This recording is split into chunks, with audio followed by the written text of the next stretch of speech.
இப்போ அதே மாதிரி ஒருத்தங்களுக்கு பிரேக்கப் ஆகுது சார், சரிங்களா? அதுக்கு ஒன் ஆஃப் த பார்ட் என்ன எதனால பிரேக்கப் பண்ற அப்படி கேட்கும்போது, அவங்க தெரியல அப்படின்னு பதில் சொல்லுவாங்க. இது உண்மையிலேயே வந்து பிரேக்கப் பண்ண தெரியலன்னு ஒரு காரணமா இருக்குமா? இருக்கலாம். ஏன்னா, இப்ப இந்த ரிலேஷன்ஷிப்போட டைப்ஸ சொல்லும்போது நம்ம சொன்னோம் பேஷன், இன்டிமசி, கமிட்மெண்ட்ன்னு சொல்லுவோம்.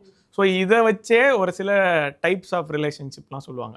அந்த ரிலேஷன்ஷிப்ல பேஷனும் இருக்கு, கமிட்மெண்ட்டும் இருக்கு, இன்டிமசியும் இருக்கு. அத ஒரு லாங் டர்மா எடுத்துட்டு போறதுக்கான சாத்தியக்கூறுகளும் அதுல இருக்குன்னா, அத வந்து கான்சுமேட் ரிலேஷன்ஷிப் அப்படின்னு சொல்லுவாங்க. கம்ப்ளீட் ரிலேஷன்ஷிப் அப்படின்னு.